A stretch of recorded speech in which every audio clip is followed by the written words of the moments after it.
Korang nampak ni, kita orang sekarang tengah on the way tau. Dekat somewhere lah, dekat area Geisir ni. Nampak sana ada lambakan haiwan. Haiwan yang berwarna hitam. Kuda is it? Wow.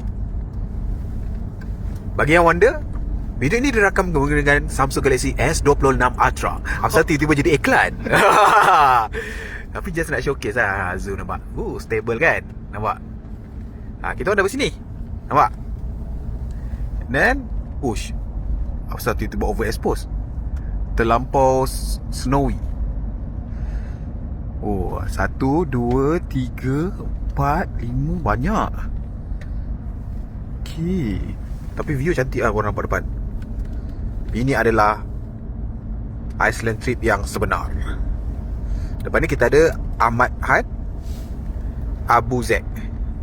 Nampak? Kita nak pergi next place. Jom.